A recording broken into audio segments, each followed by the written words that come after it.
ભરૂચની બટુકનાથ સાર્વજનિક વ્યાયામ શાળા સંચાલિત ભરૂચ જિલ્લા વ્યાયામ મંડળ યોજિત હરિ ઓમ આશ્રમ સુરત પ્રેરિત જિલ્લાના યુવાનો માટે જિલ્લા કક્ષાની ઓપન વિભાગની હાફ મેરેથોન દોડ સ્પર્ધાનું આયોજન કરાયું હતું, જેમાં નાનું મજબૂદાર હાફ મેરેથોન દોડ સ્પર્ધા ભાઈઓમાં 20 કિલોમીટર તથા માહેશ્વરી હાફ મેરેથોન દોડ સ્પર્ધા બહેનોમાં 10 કિલોમીટર ભારદ્વાજ આશ્રમ મંગલેશ્વરથી અંગારેશ્વર ધર્મશાળા થઈ જનોરથી પરત એ જ રૂટ ઉપર ભારદ્વાજ આશ્રમ મુકામે યોજાઈ હતી।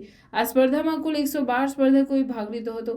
સ્પર્ધાને હરિઓમ આશ્રમ સુરતના ટ્રસ્ટી રજનીકાંતભાઈ, જગદીશભાઈ તથા પંકજરાજ તેમજ સંસ્થાના પ્રમુખ પિનાકીન રાજપૂતના હસ્તે ફ્લેગ ઓફ આપી સ્પર્ધાનો પ્રારંભ કરાયો હતો।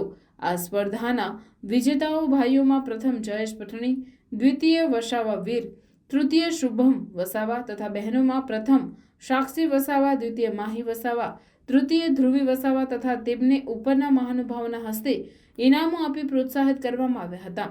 સમગ્ર ટુર્નામેન્ટનું સફળ સંચાલન અર્જુન રાવળે કર્યું તેમજ વ્યાયામ શાળાના અન્ય ટ્રસ્ટીઓ અને જૂના વિદ્યાર્થીઓએ સેવાઓ આપી કાર્યક્રમને સફળ બનાવ્યો હતો।